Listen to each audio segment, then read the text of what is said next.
Bienvenue sur la chaîne. Ici, on parle de Magic et surtout de Commander multijoueur en mode fun et détendu. Je suis Sir Galahad et je m'engage à vous expliquer un nouveau deck. Aujourd'hui, nous allons parler d'un deck préconstruit de l'extension aux portes des éternités qui s'appelle Kilo Esprit de l'Apogée. Un deck que personnellement j'attendais avec impatience pour deux raisons. D'abord, ça parle de vaisseaux spatiaux et d'espace et j'adore ça. Et en plus, ça parle de prolifération et j'adore toutes les mécaniques qui tournent autour de la prolifération. Kilo, c'est une créature artefact 3/3 célérité qui sort sur une bleue, une rouge et une blanche. Il dit qu'à chaque fois qu'il devient engagé, on va pouvoir proliférer. Pour proliférer, on va choisir n'importe quel nombre de joueurs ou de permanents qui sont en jeu et pour chaque sorte de marqueur qu'il y a sur ce permanent ou ce joueur, on va ajouter un marqueur de ce type. Et évidemment, notre but, ça va être de proliférer au maximum et donc de trouver des moyens d'engager Kilo, car comme il n'est que 3/3, attaquer tous les tours avec, ça paraît pas forcément une bonne stratégie.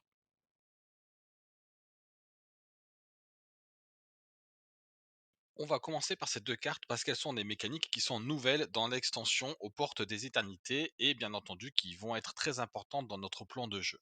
Adagia, pour commencer, bastion battu par les vents, c'est un terrain qui est une planète. Ça veut dire que ce terrain, on va pouvoir utiliser la capacité station qu'il a. Autrement dit, on peut engager une autre créature que nous contrôlons pour mettre un nombre de marqueurs charge sur ce terrain égal à la force de la créature qui est engagée. Et on ne peut utiliser cette capacité de station que à la vitesse d'un rituel. Ça ressemble un petit peu au pilotage qu'on avait avec les véhicules, sauf qu'on peut piloter à la vitesse d'un éphémère, on ne peut utiliser la capacité station qu'à la vitesse d'un rituel. Dès qu'on a au moins 12 marqueurs charge sur Adagia, sa capacité devient activée, sa capacité supplémentaire, et il dit que pour une mana blanche et 3 incolores, on peut l'engager pour créer un jeton qui est une copie de n'importe quel artefact ou enchantement ciblé que nous contrôlons, sauf que la copie est légendaire, et on ne peut activer cela qu'à la vitesse d'un rituel. Étant donné qu'on a un jeu essentiellement rempli d'artefacts, évidemment ce terrain sera très puissant dans notre plan de jeu. Ensuite, nous avons Exhortation, le vaisseau amiral. C'est le commandeur alternatif du jeu, hein, du deck. Il est vraiment très très fort.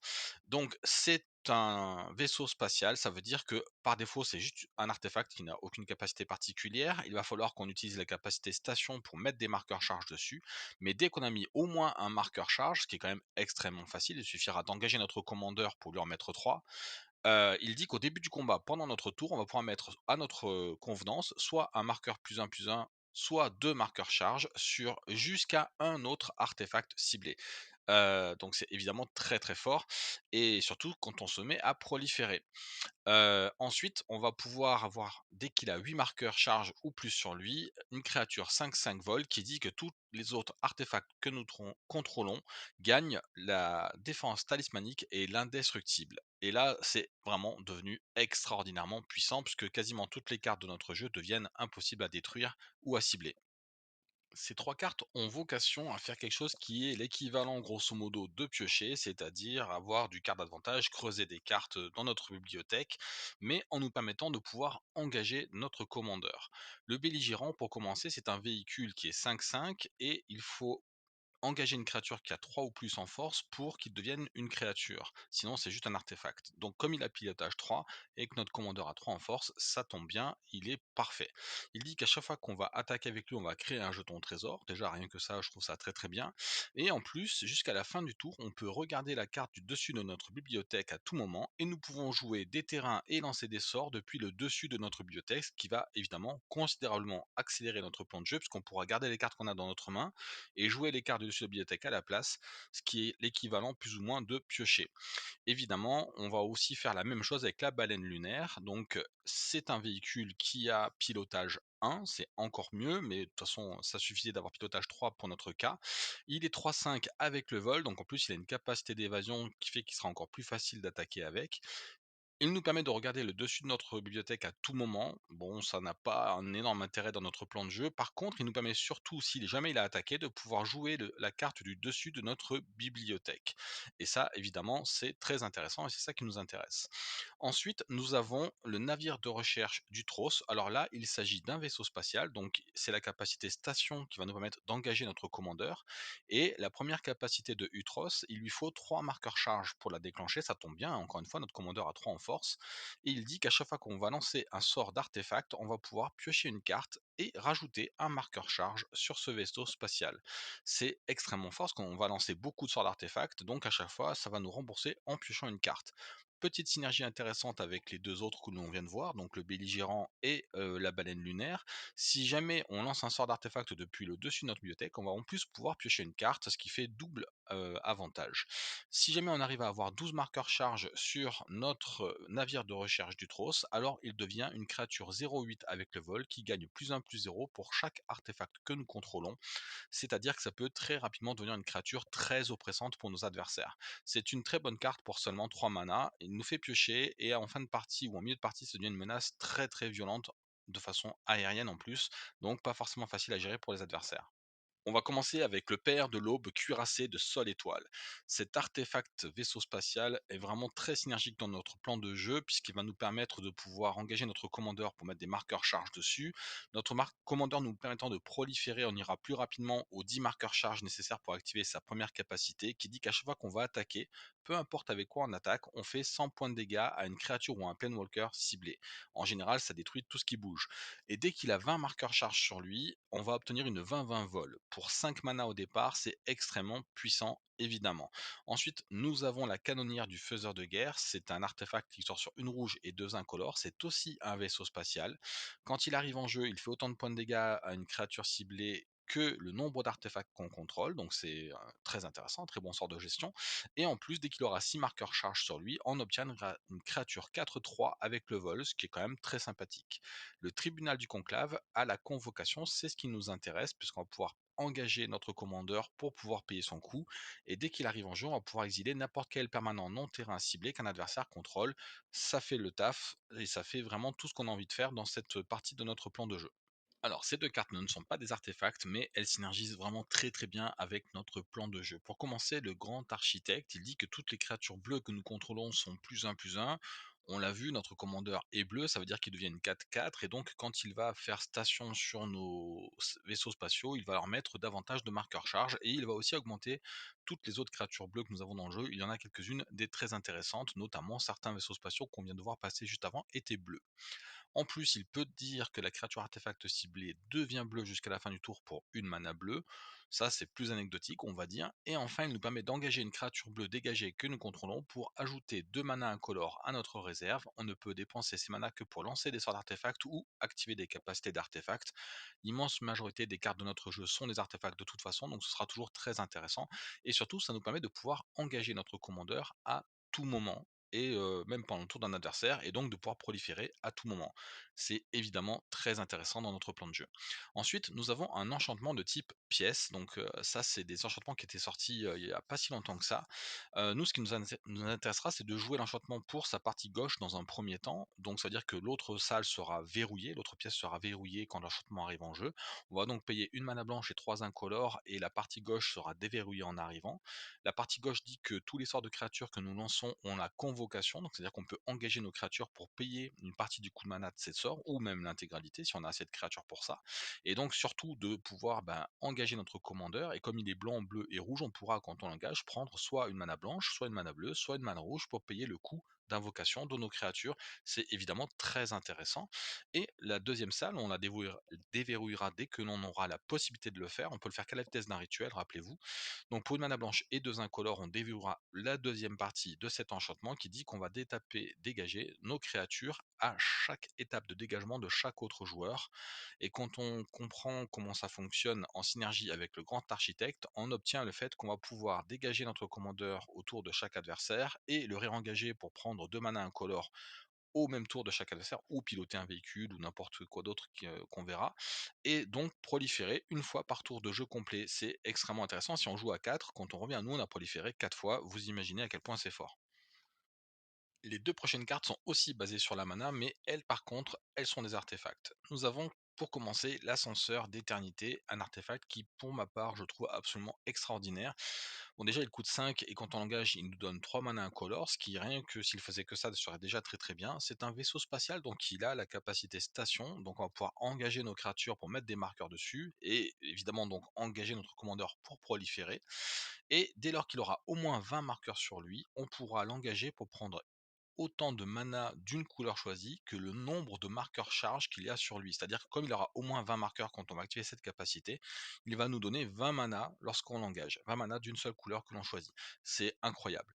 Ensuite, nous avons le manteau de paradis. C'est un artefact équipement qui coûte 0 mana. Il s'équipe pour une incolore et il donne à la créature équipée la capacité de s'engager pour nous donner une mana de n'importe quelle couleur.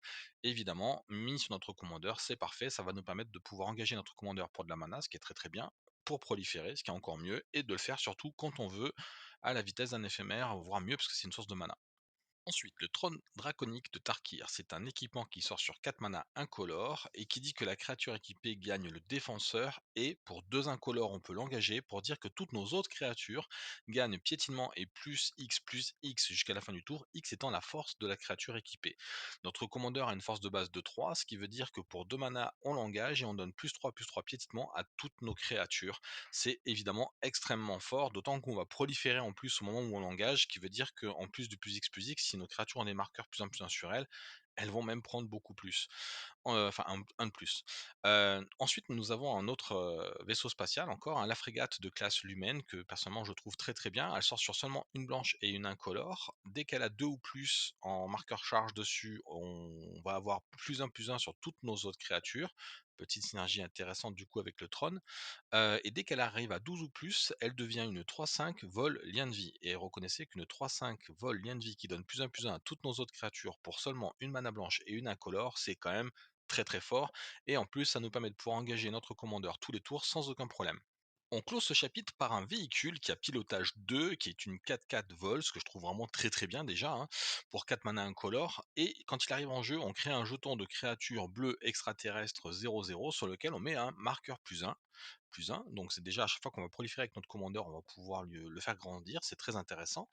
Et surtout, il dit qu'à chaque fois que notre fameux appareil de reconnaissance Theta attaque, il va proliférer. Ce qui veut dire que pour pouvoir attaquer avec lui, on va engager notre commandeur, donc l'alien va passer encore plus un. On va attaquer avec le véhicule, il va prendre encore plus un, ce qui veut dire que dès la première fois où on va activer cette capacité, on obtiendra un jeton 3-3, ce que je trouve vraiment une 4-4 vol et un jeton 3-3 pour 4 mana incolore, ça reste quand même très très fort et ça ne va faire que s'augmenter au fur et à mesure qu'on va activer cette synergie.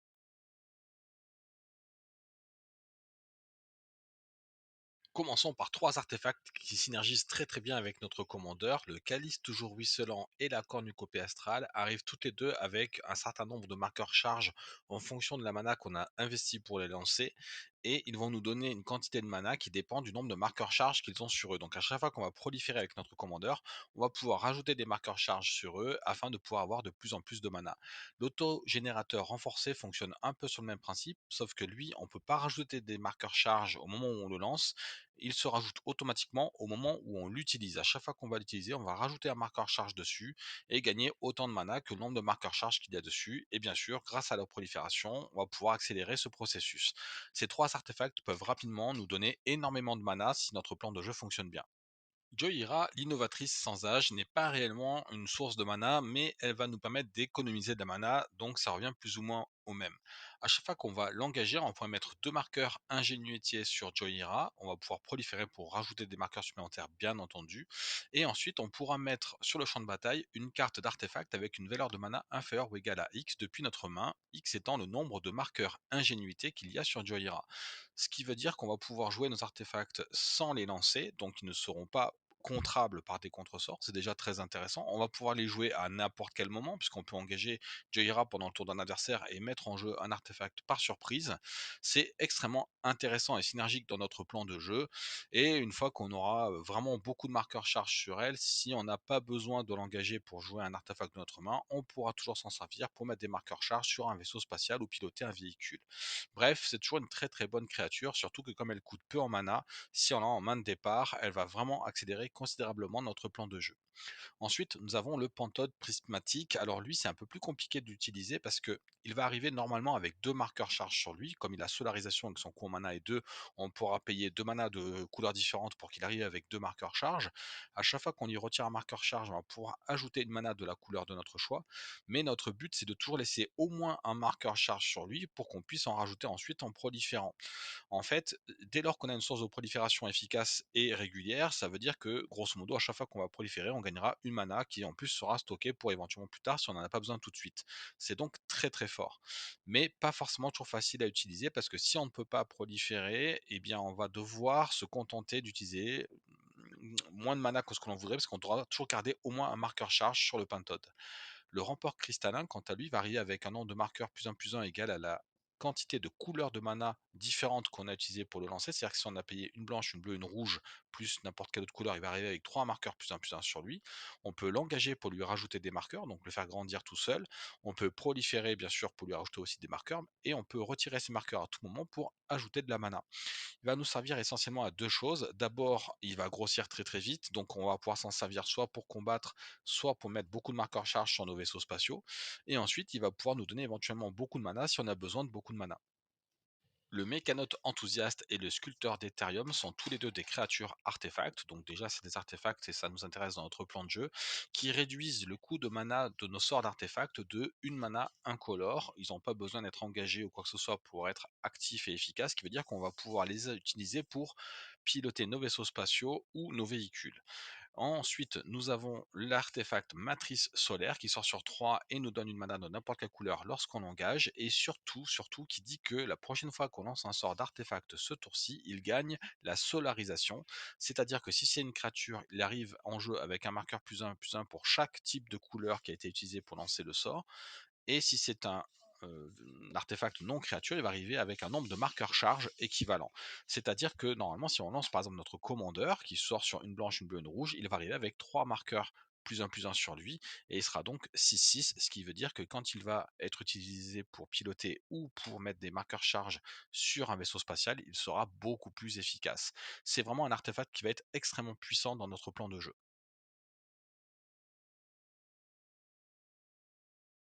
Mettre des jetons de créatures en jeu est toujours une bonne façon de pouvoir agresser nos adversaires avec de la chair à canon facilement sacrifiable.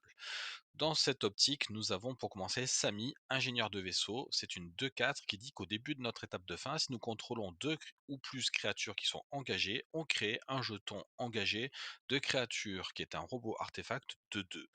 Étant donné que notre commandeur, on va l'engager pour proliférer et on va essayer d'engager bien sûr Samy le plus possible pour piloter ou stationner des véhicules ou des vaisseaux spatiaux, on va donc normalement chaque tour créer un 2-2 qui pourra être stocké de côté, être utilisé pour piloter ou stationner des vaisseaux spatiaux. Et une fois qu'on en aura suffisamment, bien évidemment, on va attaquer avec pour pouvoir infliger un maximum de dégâts à un adversaire en une seule fois. La forge à titan, pour 3 mana incolore, on va pouvoir mettre un marqueur charge sur elle, et une fois que c'est fait, on va laisser proliférer tranquillement tout ça. Et à chaque fois qu'on va retirer 3 marqueurs charge de la forge à titan, on va pouvoir créer un jeton de créature 9-9 incolore golem. Alors, un 9-9, ça peut être utilisé pour mettre beaucoup de marqueurs charge d'un coup sur un vaisseau spatial, ce qui peut être très très fort, ou pour mettre des grandes baffes à nos adversaires, ce qui peut être aussi très très fort. Évidemment, quand on va engager la forge à titan pour retirer 3 marqueurs charge, on attendra qu'elle en ait au moins 4 afin de toujours en laisser un dessus pour pouvoir proliférer ce marqueur. La forge stellaire, c'est un terrain, donc déjà c'est très intéressant. Il a deux capacités activées supplémentaires. La première, c'est que pour 2 mana, on peut l'engager et engager n'importe quel nombre d'artefacts détapés que nous contrôlons pour donner plus X plus 0 à une créature ciblée, X étant le nombre d'artefacts que nous engageons. Donc au pire, ça peut nous permettre d'engager notre commandeur s'il n'y a pas de véhicule ou de station en jeu ou d'autres moyens de l'engager, c'est toujours intéressant.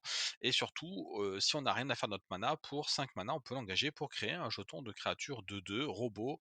C'est une créature à artefact et ça peut nous être utile pour plein de choses, attaquer, bloquer, augmenter le nombre de marqueurs charge sur nos vaisseaux spatiaux, piloter des véhicules, etc. Le marcheur porte-hangar, quant à lui, il va arriver avec X marqueurs plus 1 sur lui, X étant la moitié du coût qu'on aura investi dans son lancement. Et lorsqu'il meurt, il va créer autant de jetons 1-1 mécanomtère avec le vol que le nombre de marqueurs qu'il y avait sur lui. Le but étant bien sûr de proliférer un maximum avant que ça arrive. Mais surtout, c'est très intéressant parce que ça va inciter nos adversaires à réfléchir à deux fois avant de lancer un sort de destruction de masse de toutes les créatures en jeu, parce que s'ils le font, on va se retrouver avec un gros avantage. Nous, on aura énormément de jetons top terre avec le vol qui vont apparaître à ce moment-là, alors que nos adversaires, eux, normalement, n'auront plus de créatures.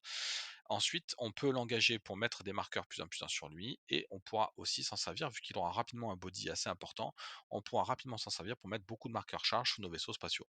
Le canonnier Kappa, on a l'impression qu'il a été conçu pour ce deck, tellement tout synergise avec notre plan de jeu. D'abord, il a l'improvisation, donc on va pouvoir réduire son coût en engageant nos créatures, ce qui veut dire qu'on va pouvoir engager notre commandeur pour le lancer. Et ça, c'est très très fort. Il a Parade 4, ce qui est encore mieux. Il est 4-4 à la base et il dit qu'à chaque fois qu'un autre artefact arrive sur le champ de bataille, on va pouvoir mettre un marqueur plus un sur lui, et en plus il sera imbloquable ce tour-ci. Dès lors qu'il aura au moins un marqueur plus un sur lui, on va pouvoir ensuite en rajouter à chaque fois qu'on va proliférer. Bref, c'est une vraie machine de guerre, puisque comme il est imbloquable, il va faire énormément de dégâts à nos adversaires. On pourrait bien sûr s'en servir pour mettre des marqueurs charge sur nos vaisseaux spatiaux à grande vitesse, mais ce serait vraiment du gâchis étant donné la quantité de dégâts vertigineuses qu'il est capable d'appliquer à nos adversaires en étant imbloquable. Alibou, le témoin des anciens, c'est une créature artefact, encore une fois. Il dit que toutes les créatures artefacts que nous contrôlons ont la célérité, ce qui déjà est très intéressant.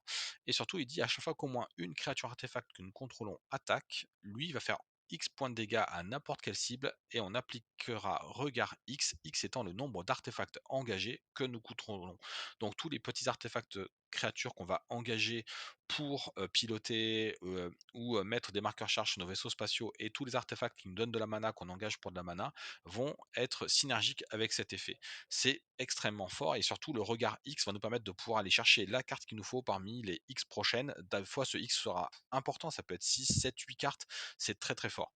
Le marteau des vertueux est un artefact qui va très bien synergiser dans notre plan de jeu, puisqu'il dit qu'au début du combat, on met un marqueur sur lui, on va pouvoir proliférer pour en rajouter, bien entendu, et la créature gagne plus un pour chaque marqueur qu'il y a sur le marteau, et dès lors qu'il a au moins 4 marqueurs sur lui, elle gagne même la double initiative. Ça va nous permettre d'avoir un cogneur redoutable très rapidement, puisqu'on va pouvoir rapidement avoir beaucoup de marqueurs charge sur cet artefact, et donc rendre même une petite créature une très grosse menace.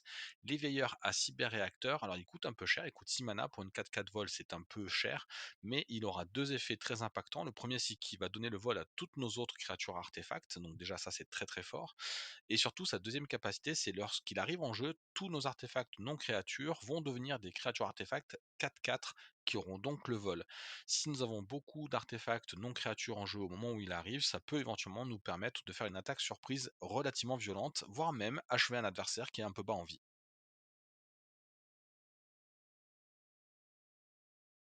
Expédier est un excellent éphémère parce que dès qu'on contrôle au moins 3 artefacts, on va pouvoir exiler une créature ciblée sans contrepartie pour son contrôleur. L'extinction organique, c'est un sort qui coûte très cher, 2 mana blanche et 8 incolores, mais on peut engager nos artefacts pour payer le coût. Soulignons au passage d'ailleurs qu'on peut engager notre commandeur pour payer ce coût-là et donc proliférer grâce à lui. Et on va détruire toutes les créatures non artefacts. L'immense majorité de nos créatures étant des artefacts, en général, ce sera quelque chose qui sera plutôt asymétrique. On va surtout détruire ce qu'il y a chez nos adversaires. Ondulation de potentiel, c'est un sort de gestion qui va nous permettre en fait de nous protéger. Ça va gérer les menaces ou les sorts de destruction de nos adversaires. D'abord, on va proliférer et ensuite on va pouvoir choisir n'importe quel nombre de permanents que nous contrôlons qui ont reçu au moins un marqueur de cette manière et les faire passer hors phase. Un permanent qui est hors phase, il n'est pas exilé, il est ailleurs, il est dans une autre dimension en quelque sorte. Il garde donc tous ses marqueurs, enchantements et équipements qu'il avait avec lui. Et au début de notre prochaine étape de fin, d'étape, pardon, notre prochaine étape de dégagement, il va revenir en jeu. Ce qui veut dire qu'on va ne perdre absolument aucun de nos permanents qui avaient des marqueurs sur eux, et en plus, ils vont revenir en jeu avec tous les marqueurs qu'ils avaient au moment où on les a fait passer hors phase. C'est incroyablement fort dans notre plan de jeu. La baguette transfiguratrice est déjà un artefact puissant dans n'importe quel jeu. Elle arrive en jeu avec 3 marqueurs charge sur elle. Pour une mana, on peut l'engager, retirer un marqueur charge et on va détruire une créature ciblée pour la remplacer par un simple jeton de créature 2-4 blanc bovidé qui n'a aucune capacité. On ne peut activer cette capacité qu'à la vitesse d'un rituel, mais ça reste extrêmement puissant puisque au total, en 3 tours et pour 6 mana, on aura détruit 3 créatures très puissantes chez nos adversaires pour les remplacer par des jetons de créatures relativement peu utiles. Évidemment, dès qu'on va proliférer, on va rajouter des marqueurs dessus, ce qui fait qu'on va pouvoir, grâce à ça, détruire une créature par tour tout à fait sereinement. C'est extrêmement fort et nos adversaires devront rapidement gérer cette menace s'ils ne veulent pas qu'on puisse détruire toutes leurs créatures. Canon luxe, c'est encore mieux. Pour 4 mana incolore, on a un artefact qui dit que lorsqu'on l'engage, on peut mettre un marqueur charge sur lui, et ensuite on va mettre le reste en proliférant, évidemment. Et quand on l'engage, on va retirer 3 marqueurs charge sur lui pour détruire n'importe quel permanent ciblé. Bien entendu, notre but sera toujours de garder au moins un marqueur charge sur le canon luxe, afin de pouvoir continuer à proliférer et rajouter des marqueurs charge à chaque fois qu'on prolifère. C'est vraiment un artefact extrêmement puissant. Normalement, rien qu'avec notre commandeur, on est capable de détruire un permanent ciblé, peu importe son type, un tour sur 2, ce qui est extrêmement fort et nous permettra d'avoir un fort contrôle de la partie.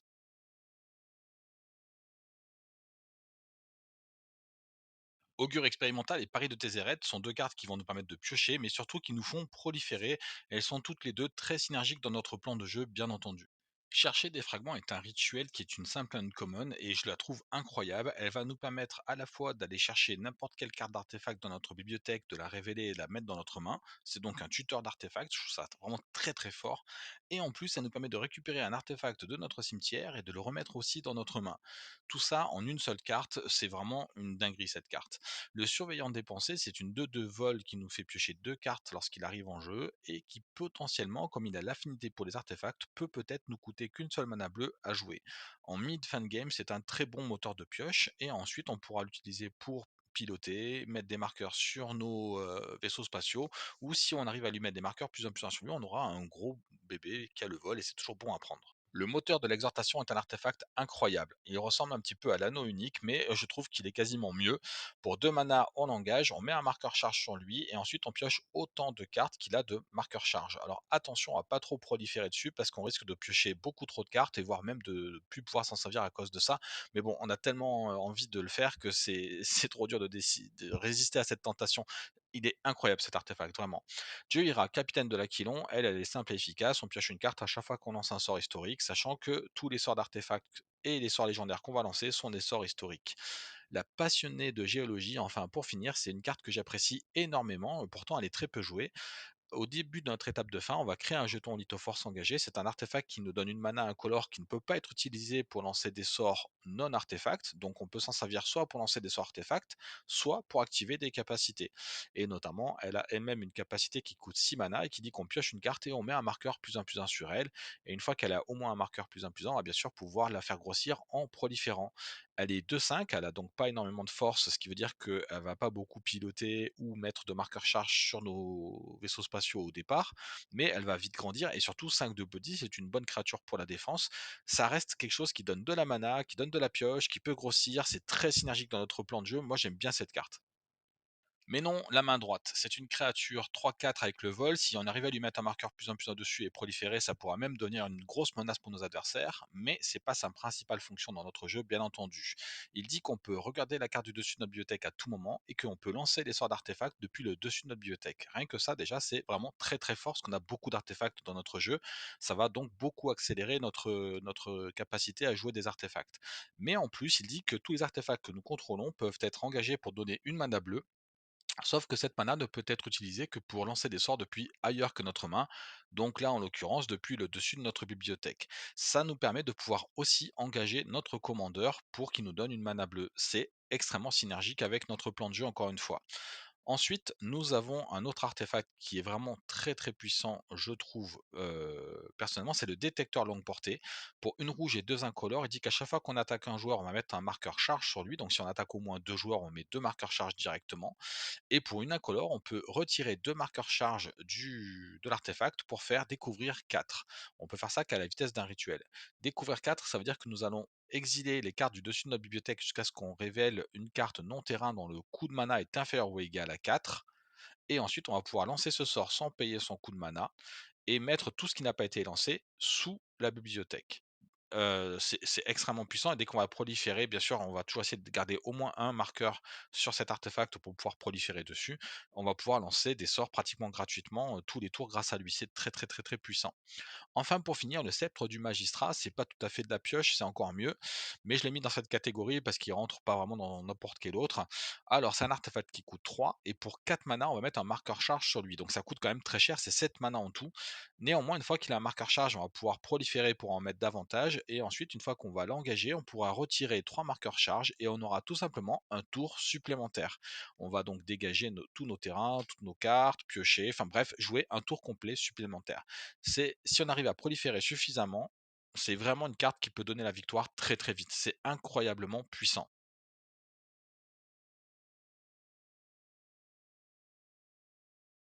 L'arrêt bioluminescente sera rarement une carte qu'on jouera en début de partie parce qu'il faut avoir un certain nombre de marqueurs sur nos permanents pour qu'elle soit vraiment rentable. Quand elle arrive en jeu, on va doubler le nombre de chaque sorte de marqueur sur n'importe lequel de nos permanents ou même d'ailleurs des permanents de nos adversaires si jamais il y a des marqueurs gênants pour eux comme des marqueurs étourdissement ou des marqueurs -1, bien que notre jeu ne mette pas ce type de marqueur là.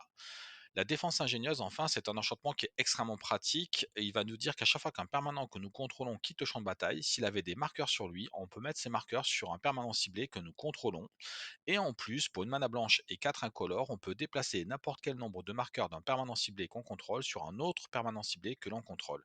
Ce sera extrêmement puissant puisqu'en début de partie, on aura parfois un vaisseau spatial qui a déjà le nombre maximal de marqueurs charge utiles pour lui. On va continuer à en rajouter dessus parce que notre commandeur, il sert à ça. Et on va pouvoir parfois les déplacer sur un autre vaisseau spatial qui arrive plus tard et qui est plus intéressant. Ensuite, nous avons un artefact qui va avoir exactement le même rôle et le même jeu, c'est la raffinerie de Moxite. Son but, lui, c'est pour 2 mana incolores en langage, on peut enlever X marqueurs d'un artefact ou d'une créature qu'on contrôle, et on peut soit mettre X marqueurs charge sur un artefact ciblé, soit X marqueurs +1/+1 sur une créature ciblée. Ça nous permet de transformer les marqueurs charge excédentaires sur nos vaisseaux spatiaux en marqueurs +1/+1 sur nos créatures ou en marqueurs charge sur d'autres artefacts comme celui qu'on a vu juste avant, par exemple, le sceptre du magistrat, c'est extrêmement puissant dans notre plan de jeu. Ça va nous permettre de continuer à engager notre commandeur pour mettre des marqueurs charge sur des vaisseaux spatiaux qui sont déjà au maximum, sans que pour cela soit perdu pour autant, parce qu'on va pouvoir quand même faire quelque chose de ces marqueurs charge plus tard. Le bastion de Karn peut nous permettre de proliférer pour 4 mana incolores, c'est un petit peu cher, mais comme on a pas mal de sources qui peuvent nous donner énormément de mana, ça sera souvent utilisable et vraiment très très puissant de pouvoir proliférer une fois de plus grâce à un de nos terrains. Le prédictateur métastatique, quant à lui, dit qu'à chaque fois qu'une autre créature non jeton arrive sur le champ de bataille sous notre contrôle, on prolifère. C'est évidemment très très puissant dans notre plan de jeu, d'autant qu'on a pas mal de créatures malgré tout. C'est juste dommage que les vaisseaux spatiaux que l'on joue arrivent en tant qu'artefact et pas en tant que créature, et ils ne déclencheront donc pas le prédictateur métastatique. Enfin, et pour finir, nous avons le conciliateur en patrouille. C'est un artefact juste incroyable, je trouve. Pour une blanche et deux incolores, c'est une créature qui arrive en jeu avec deux marqueurs +1/+1 sur lui, donc c'est juste une 2/2. Mais à chaque fois qu'un adversaire va commettre un crime, on va pouvoir proliférer. Un adversaire commet un crime à chaque fois qu'il va cibler un adversaire ou n'importe quoi qu'un adversaire contrôle ou même qui est dans le cimetière d'un adversaire. C'est évidemment très fort et ça marche même si l'adversaire en question a commis un crime sur un autre joueur. S'il cible la créature d'un autre joueur, s'il cible un autre joueur ou le cimetière d'un autre joueur, nous proliférons aussi. C'est incroyable cette carte.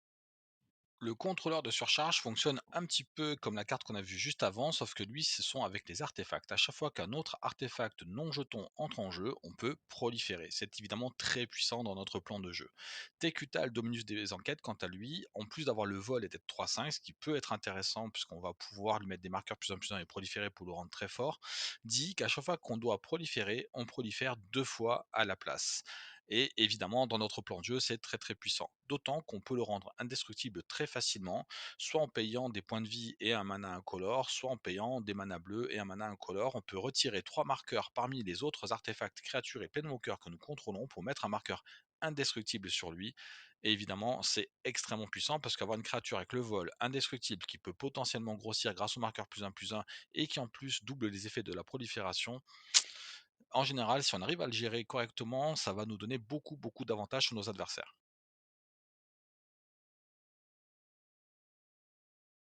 On va commencer par ces 3 cartes qui nous permettent toutes les 3 de pouvoir copier des artefacts, voire même copier une créature. Le métamorphe Phyrexian, quand il arrive en jeu, il va copier n'importe quel artefact ou n'importe quelle créature sur le champ de bataille, sauf que la copie est un artefact en plus de ses autres types. Imaginons par exemple qu'on décide de copier notre fameuse raie bioluminescente qui, lorsqu'elle arrive en jeu, double le nombre de marqueurs sur n'importe quel nombre de permanents.